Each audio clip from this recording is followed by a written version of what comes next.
IgM o IgD, o las dos, más el CD79A y el CD79B. CD79A es inmunoglobulina alfa y CD79B inmunoglobulina beta. Y aquí en la región variable de la inmunoglobulina transmembrana se une el antígeno. Y listo. Yo reconozco, internalizo y proceso la información para luego presentar al linfocito T, porque esta es una célula presentadora de antígeno. En cambio acá, la célula T necesita presentación de antígeno. Necesita que alguien procese el antígeno y se lo presente. Por eso es mucho más específica y es mucho más limitada en el reconocimiento.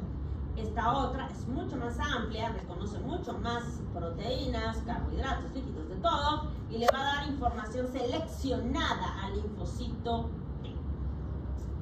Aquí están los elementos del CD3. Mira que el CD3 está constituido por 4 diferentes cadenas polipeptídicas que se asocian en heterodímeros y homodímeros. Este es un heterodímero, este de acá es otro heterodímero y este es un homodímero. ¿Por qué este es homodímero y este es heterodímero?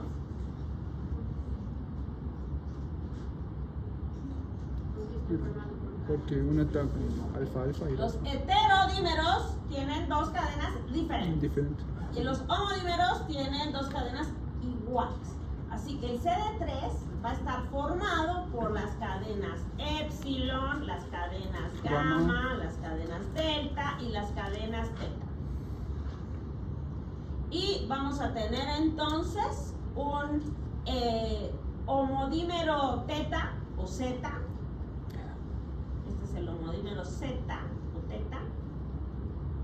Y tengo 2 heterodímeros, uno epsilon gamma y uno epsilon delta.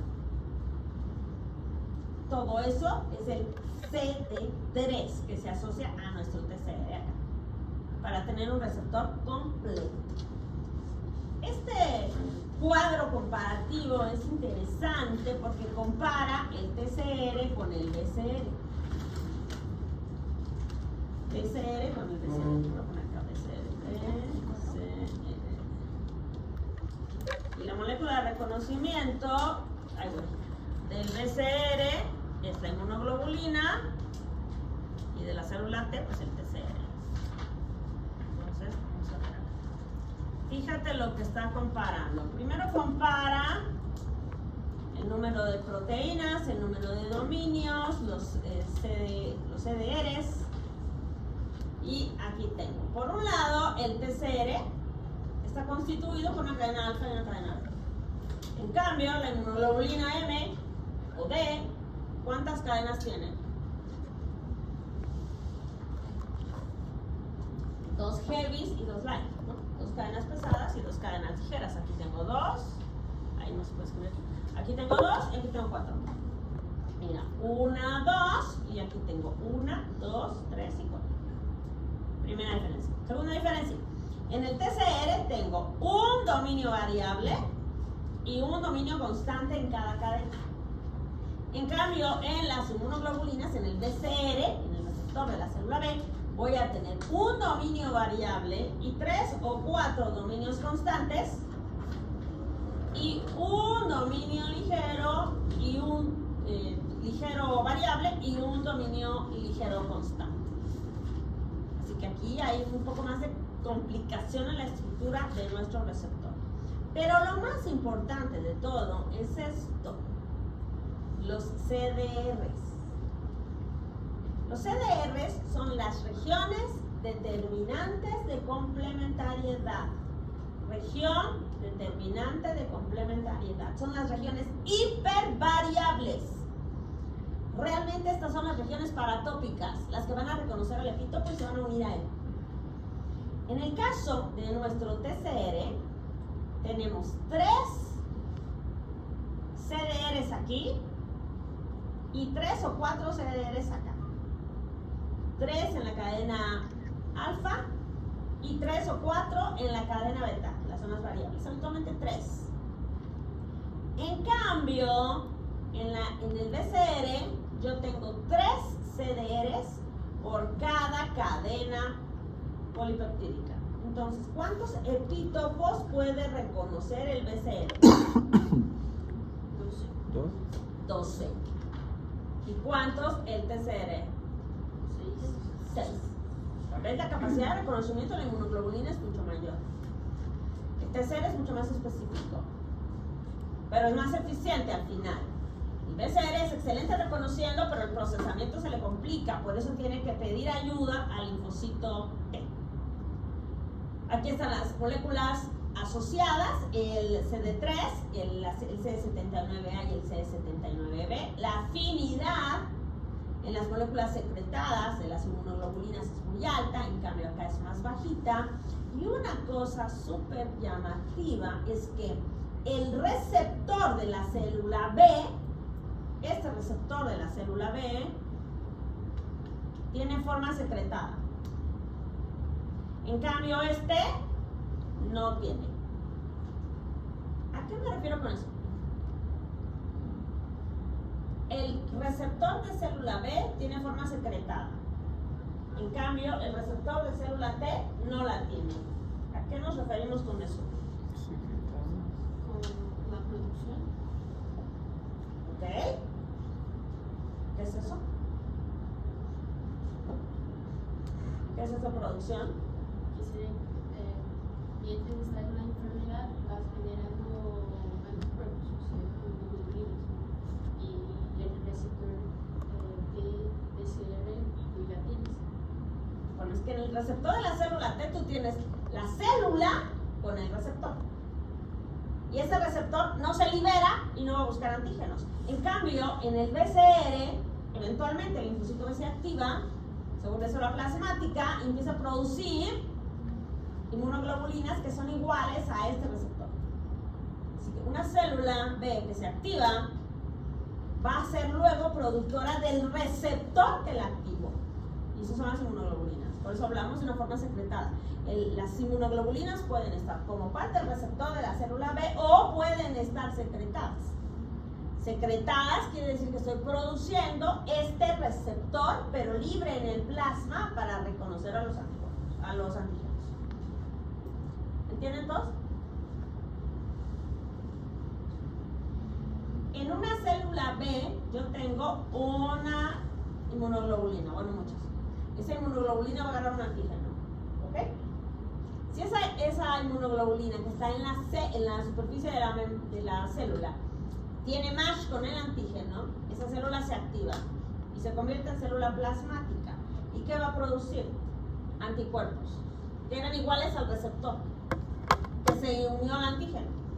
Entonces ahora estos anticuerpos que estoy liberando, eran iguales al receptor, van a actuar sobre el antígeno que indujo la activación de la célula B.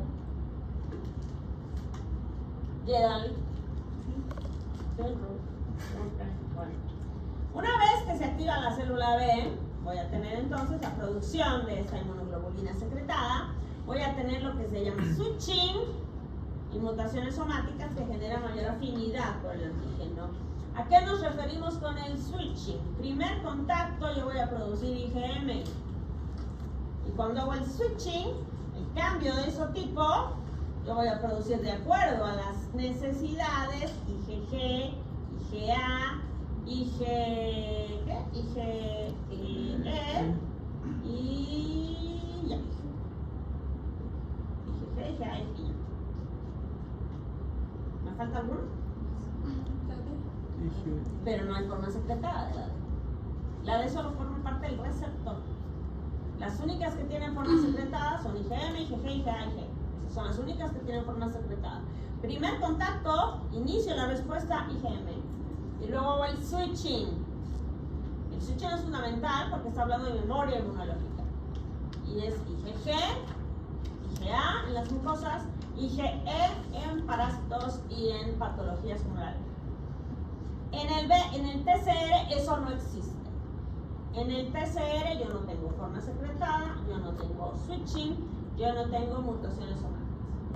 ¿Ok?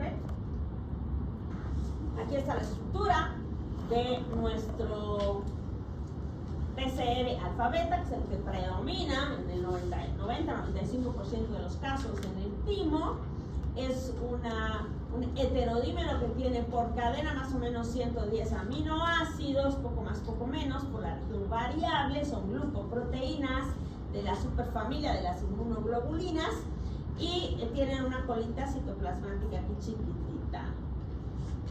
En estos dominios, entre el dominio de inmunoglobulina alfa y el beta, vamos a tener los CDRs, regiones determinantes de complementariedad, que hemos dicho que vamos a tener 3 en cada uno. Uno aquí y uno acá, y otro aquí y otro acá. 3 CDRs. 3 en cada uno de los CDRs. Uno aquí, otro acá, y otro acá, y otro aquí, y otro acá. 3. 1, 2 y 3. Ay, qué peor. Así. Ok, entonces aquí un CDR, otro CDR, un CDR, otro CDR, otro CDR. ¿Ok? Lugares donde voy a reconocer propiamente a los epítopos antigénicos. En esa región, obviamente, es donde voy a reconocer al antígeno. Ahí me pego al antígeno. Bueno, ahí el antígeno se pega. Siempre asociado a proteínas del complejo mayor de histocompatibilidad. Y aquí están nuevamente los elementos del TCR. ¿Cuántos elementos dijimos que, no, del CD3? ¿Cuántos elementos dijimos que tenía el CD3? 3. ¿Cuántos elementos tiene el CD3? ¿Cuántas cadenas polipeptídicas forman el CD3? 4. Epsilon, gamma, delta y zeta. ¿Y cómo se organizan? Aquí tenemos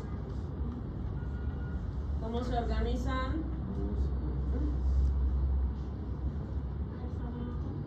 Epsilon, gamma, epsilon, delta, y las epsilon, zetas. gamma, hacia Z. Y todos esos tienen aquí abajo estos dominios, ¿se acuerdan? Los dominios ITAM, que eran estos dominios Inhibidores. Activadores de inmunoreceptor, ricos en tirosina. Cuando estos se activan, se fosforilan y desencadenan una cascada de señalización que acabará con la activación del linfocito. ¿Ok? Si me falta el CD3, ¿qué va a ocurrir?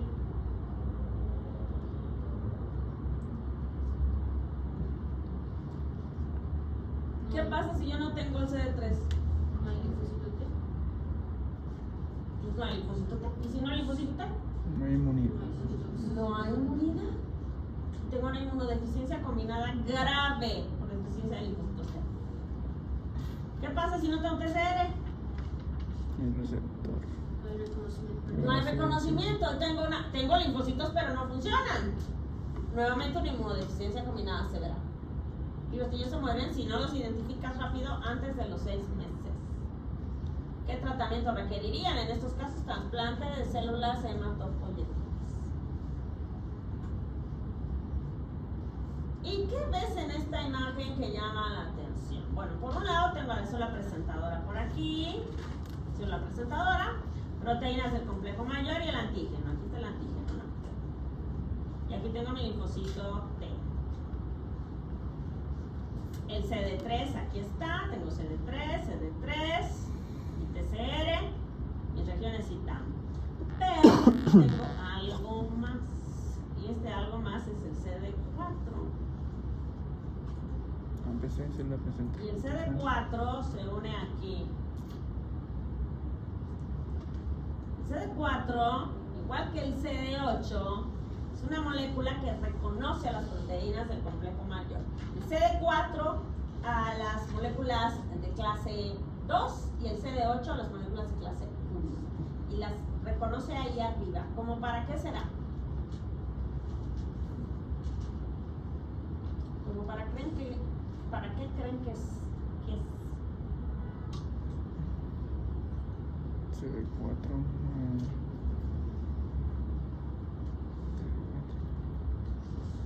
Cooperador. ¿Qué? ¿Para qué será? ¿Para qué será? ¿Para qué será? Yo soy la sola presentadora. ¿Ok? Yo soy la sola presentadora. Soy una sola presentadora. Y aquí está mi antígeno. Yo voy a presentar el antígeno. Y esta es una linfocito. ¿Ok? Préstame tu mano. Esta cosa se llama TCR. Y este es el CD3, no, este es el TCR. Y esta es la proteína CD4. ¿Ok? Entonces, yo voy a presentar el antígeno. ¿Y aquí, a cuál de las dos moléculas lo voy a presentar? Al TCR. Entonces, viene el TCR y lo agarras. ¿Ok? Yo soy la sola presentadora, proteínas del complejo mayor.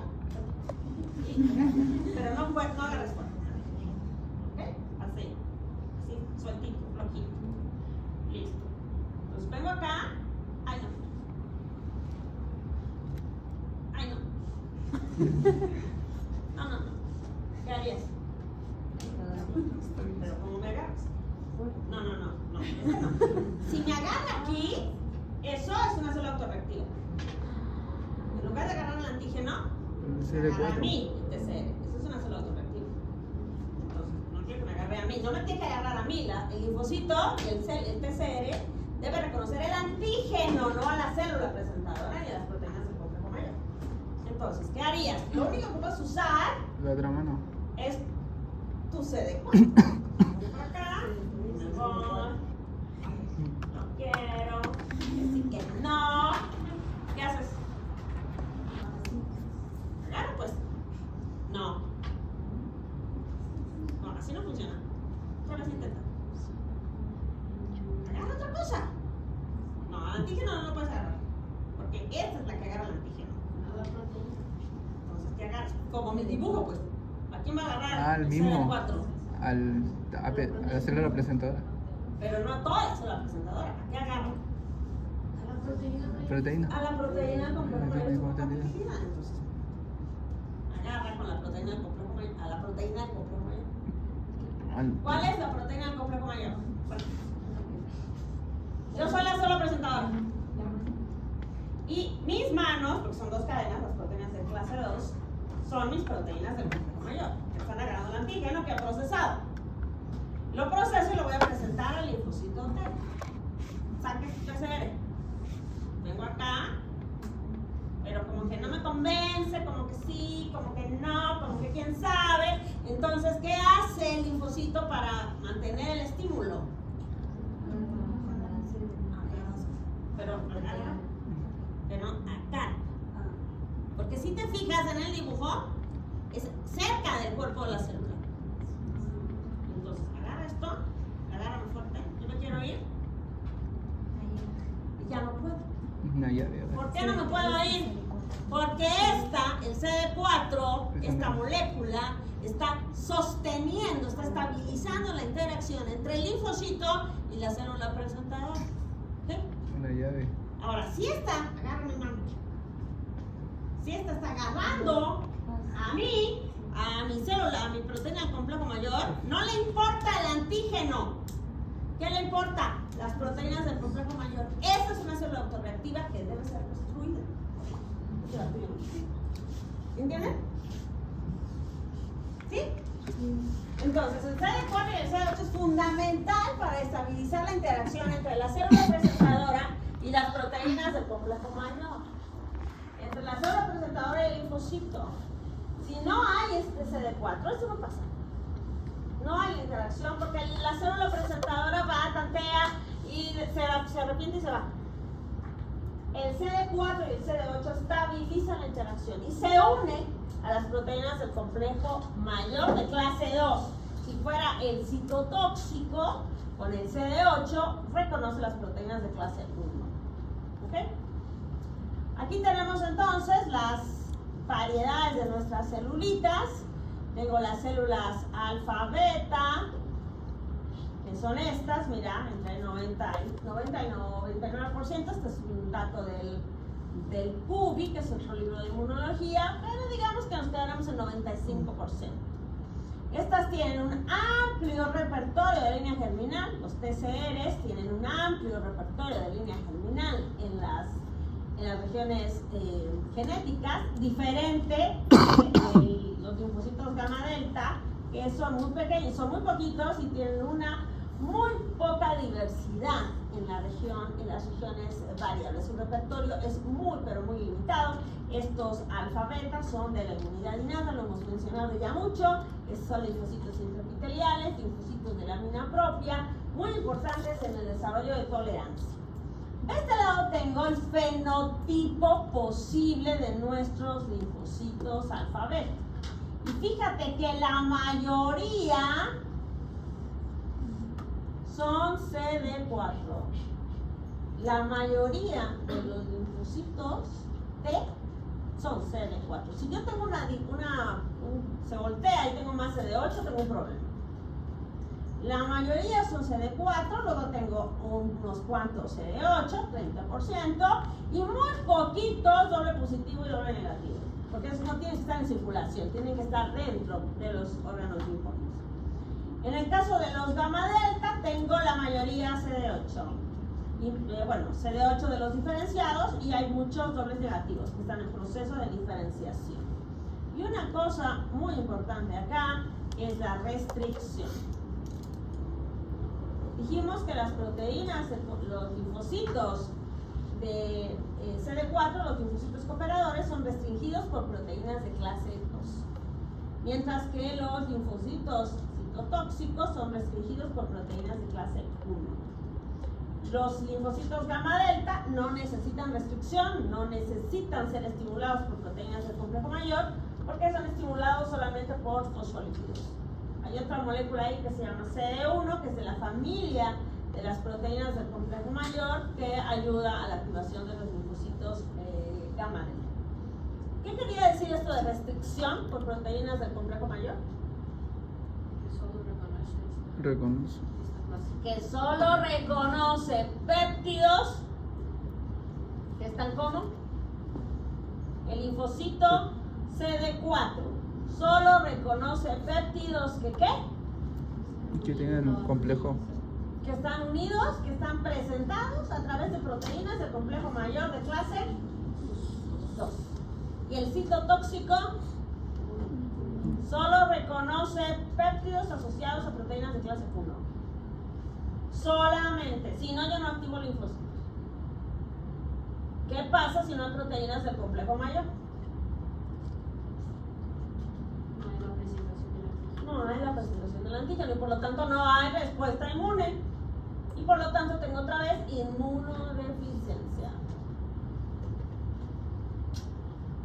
Bueno, aquí está lo que ya dijimos. Los gamma delta van a ser estimulados a través de péptidos o carbohidratos o lípidos que se van a presentar a través de moléculas clase 1. No es una presentación así tan oficial, pero participa esta molécula que forma parte de las proteínas del complejo mayor de histocompatibilidad de la familia. Va a participar de las respuestas primarias frente a cualquier patógeno y es muy importante, dicen, en la tolerancia inmunológica, en la regulación de la respuesta inmune y la tolerancia.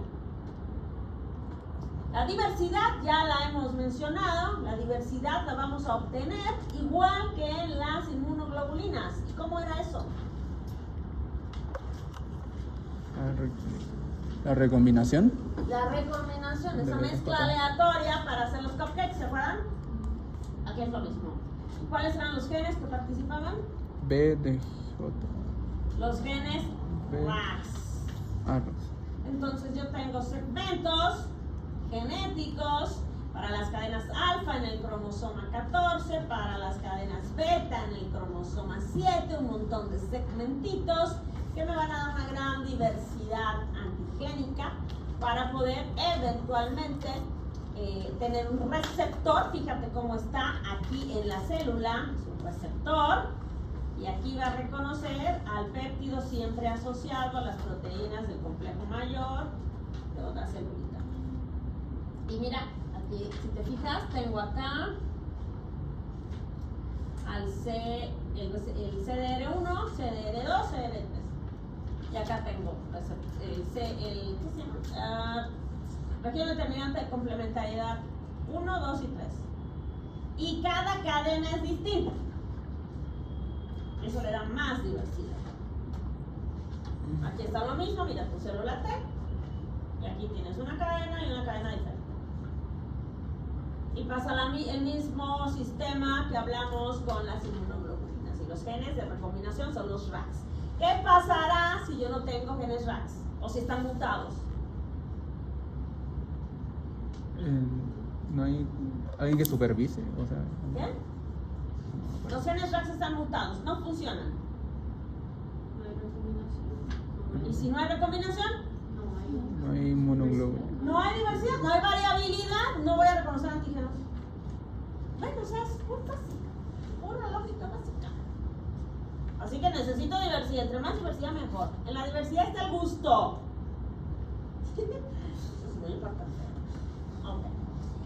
Para que esta respuesta, como ya dijimos, se presente, necesito las proteínas del complejo mayor. Las proteínas del complejo mayor se identificaron por primera vez en los años 50 del siglo pasado y de hecho se identificaron en leucocitos. Bueno, primero en ratones, leucocitos de ratones, y les pusieron proteínas H2. Y luego vieron que había unas parecidas en los humanos, en los leucocitos de los humanos, y les pusieron HLA. ¿Y qué significa HLA? Anticuerpo leucocitario humano. Antígeno leucocitario humano. Se le quedó así porque pensaron que estaban solo en leucocitos, pero luego vieron que no, que estaban en todas las células, en muchísimas células, y por esa razón le pusieron antígenos de histocompatibilidad. ¿Por qué será de histocompatibilidad? ¿Qué será? ¿A qué nos referimos con histocompatibilidad? Jackcito, ¿a qué nos referimos con histocompatibilidad? ¿Qué significa el prefijo histo? Tejido. Tejido. ¿Compatibilidad? Compatible. ¿Qué más puede ser? Compatible. Compatibles. Que son, ¿qué será ¿Qué sinónimo de compatible hay? Afines. Afines, ¿no? ¿Puede ser? Compatibles, afines. No sé qué otra palabrita se me... Pues sí, afines. No sé, hay que buscar sinónimos. Así que, ¿por qué sale este término de histocompatibilidad? Porque se empezaron a hacer trasplantes. Y se dieron cuenta que si tú trasplantabas un tejido de un animal a uno de una especie diferente, ese trasplante, ese órgano era destruido por nuestro sistema inmunológico. Y se dieron cuenta entonces que había un mecanismo molecular para reconocer cosas que no eran propias, tejidos que no eran propios, que los tejidos tenían que ser muy parecidos, por eso hablamos de afinidad, de compatibilidad. Así que primero hacían experimentos en un animal y otro, después en animales de la misma especie, después en animales de la misma familia. Y entre más parecidos eran los tejidos, más posibilidad de sobrevida del animal tenías. Así que con muchos experimentos y muchos animales muertos, identificaron a estas proteínas del complejo mayor de histocompatibilidad. Esta información de las proteínas del complejo mayor se encuentra en el brazo corto del cromosoma 6. Nosotros vamos a utilizar prácticamente como sinónimos HLA y complejo mayor de histocompatibilidad. Son sinónimos. Pero cuando nos referimos al gen, hablamos de HLA. Cuando nos referimos a la proteína expresada, nos referimos a complejo mayor. Pero pueden ser indistintos. Al final es lo mismo. Pueden ser indistintos. Hay gente que es muy purista, HLA genes y CMH proteínas. Pero es lo mismo porque el gen codifica para la proteína. Estas proteínas se encuentran en el brazo corto del cromosoma 6. Hay más de 400 genes. Y se han identificado, hasta la última revisión que hice, 4,000 alelos descritos. 4,000 alelos. Si alguien tiene las diapositivas de años pasados, van a encontrar que tenía por ahí 400, creo, o 4.000 alelos, y después le subía a 10.000, y la última es 40.000, pero seguro que hay más. ¿Qué es un alelo? Es una parte del cromosoma. O sea, bueno, sí, parte del cromosoma. O sea, es un gen. Es un gen que está en la brazo largo, ¿cuál es? O no, igual, brazo largo, corto. Es un gen. Un alelo es un gen. Y yo puedo tener diferentes, o sea, la misma información. Digamos que tengo un gen que codifica para la albúmina. En el humano es un gen y el ratón tiene un alelo diferente. Pequeña modificación, en lugar de tener, 5 adeninas, tiene 4. El gen. La proteína es la misma, el gen es diferente. Eso es polimorfismo genético. Así que yo tengo el mismo el gen que codifica para la misma proteína, pero con pequeñas variaciones. A eso le denominamos polimorfismo. Así que yo puedo tener la misma proteína de clase 2, todos tenemos la misma proteína de clase 2, con diferentes variaciones, diferentes aminoácidos, 1 o 2 aminoácidos diferentes, o 3. Y eso se debe a mutaciones, a variabilidad genética. Así que con las técnicas que hay ahora de biología molecular, con las técnicas de secuenciación automática, se ha visto y se van descubriendo cada vez más alelos. Porque varía, uno tiene timina y el otro tiene 2 timinas y aquel tiene 3 timinas. En un machete ahí de 200.000 timinas. ¿Me entienden? Va variando tantitito la genética. La proteína sigue siendo la misma, pero hay pequeñas variaciones. Y esas pequeñas variaciones al final en el sistema inmune son grandes variaciones. Cuando tú quieres encontrar un donante, necesitas que tenga el mismo alelo o el más parecido para disminuir el riesgo de rechazo. ¿Por qué quisiera yo trasplantar?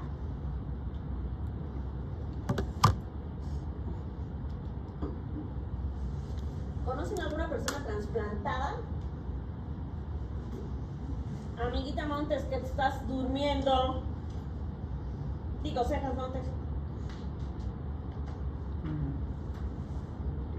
¿No conoces a nadie trasplantado? ¿Conoce a alguien trasplantado? ¿No? ¿Ni idea? ¿Alguien que necesite un trasplante? Ahí da.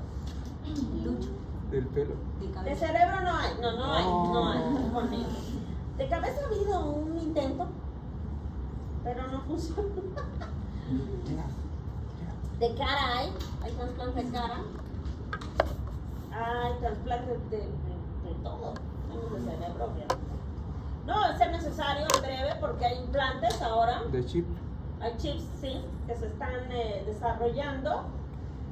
Bueno, de momento todavía los chips que hay son muy rudimentarios, entonces no vale la pena ponérselos porque como evolucionan, como los celulares, si te pusieras un implante cerebral para, no sé, aprender un idioma, después la interfaz es muy lenta entre el implante y tu corteza cerebral, así que no vale la pena, porque tendrías que cambiar todo el año y es una cirugía. Ahora están haciendo interfaces, corteza cerebral y dispositivo que sean como unos lentes, como un casco. Ya hace como 5 o 6 años en el MIT, ¿saben lo que es el MIT, no? No sé.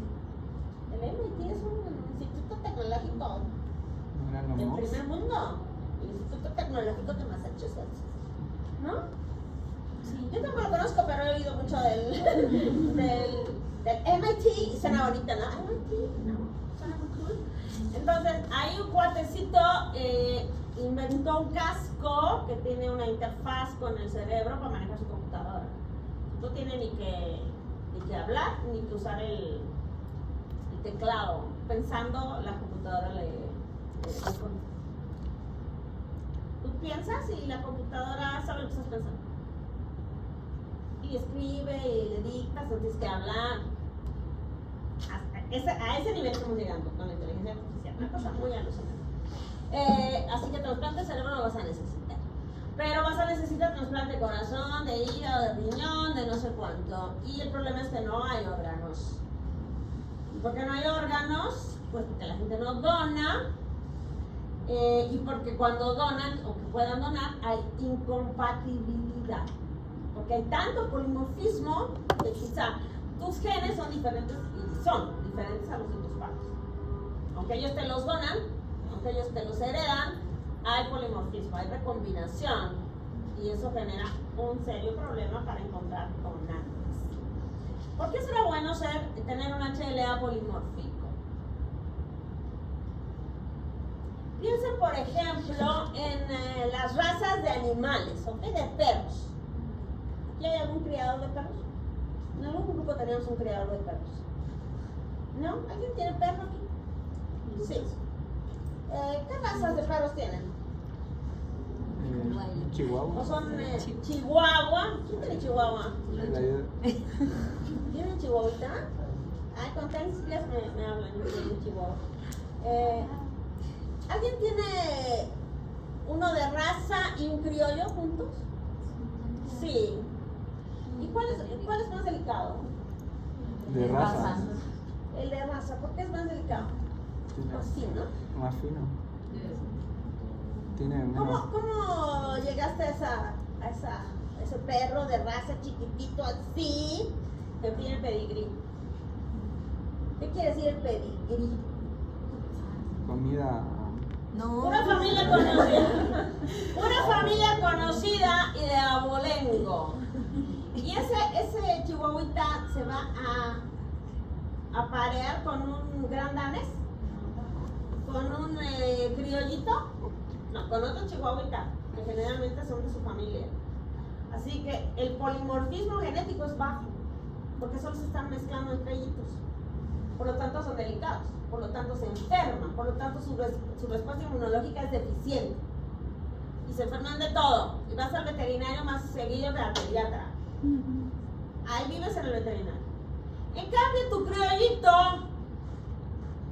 que es raza, sabrá Dios cuál, que cruce, con qué cruce, no tiene ni idea, es grande, generalmente son grandes, son medianitos, ¿no? Comen lo que sea, viven ahí bajo el puente, llueve y no les pasa nada, nada, y viven 20 años. ¿Por qué razón? Porque como son cruzas de diferentes especies, diferentes razas, lo que domina es el gen saludable. Entonces tienes puros genes saludables. Los genes defectuosos los vas eliminando. Y de hecho los perros de manera natural eliminan a las crías defectuosas, ¿o no? ¿Qué hace la perrita cuando tiene crías? Come. O sea, si ve uno que no va a sobrevivir, que lo ve de vivir, o se lo come o lo afuerea. ¿Eso es maldad? No. No. ¿Por qué no? Porque prefiere darle atención a que va a vivir que perder su tiempo con el inútil que se va a morir. Ay, no. Pero es así. La naturaleza es cruel. La naturaleza es despiadada. Con razón. Así que se llama selección natural. El fuerte sobrevive, el débil muere. Las perritas y los animales o los gatos igual, lo afuerean, lo botan y se lo comen, lo abandonan, se quedan con los sanos. Los humanos, pues no vamos a hacer lo mismo, ¿no? Pero debo decir que algunas veces se hace. Por ejemplo, en el Tíbet, ¿saben dónde es el Tíbet? Ni idea. ¿No? ¿Nadie conoce el Tíbet? Yo tampoco, pero en el mapa, pues. ¿No? El Tíbet está en la frontera entre China y la India. ¿Saben dónde está eso? En Asia, ¿verdad? Hay los famosos lamas. El Dalai Lama, ¿lo han escuchado alguna vez? El Dalai Lama es un cuate que vive en Nueva York, que así todo nice el güey, que creo que no ha pisado el Tíbet nunca porque lo afuerearon. Los chinos invadieron el Tíbet y hay muchos movimientos que hablan de Free Tíbet y no sé qué. Busquen el Tíbet de alguna vez para culturizarse. Y en el Tíbet viven a una altura tremenda con un frío maldito. Entonces nacen bebés y ¿qué hacen? Agarran al chavito y lo meten al agua helada en el lago. Acaba de nacer el bebé al agua helada. ¿Y qué pasa? Vasodilatación. Una de dos. O sobrevive o se muere. murió bien muerto, porque no iba a aguantar la temperatura, no iba a aguantar el clima. Y el que sobrevive es un chico fuerte, inmunológicamente fuerte, que va a sobrevivir esa situación. Es parte de. No vas a estar soportando y manteniendo un inútil. Suena feo, pero es selección natural. Ustedes vieron una serie que siempre menciono que se llama The Vikings. Uy, ya está muy interesante. Los vikingos. Ay, por Dios. The Vikings. Uy, no entiendo. Vikings. Los vikingos. Bueno, en una de las temporadas, no me acuerdo cuál, el Ragnar Lothbrok se casa con una tipa y tiene. ¿Cuántos hijitos? Esa es la 5. Porque primero se casa con la Gerta y tiene al Bjorn, ¿no? Al Bjorn, no sé. Ese. Y luego se casa con otra tipa y tiene 3 hijitos, ¿no? Y el último hijito está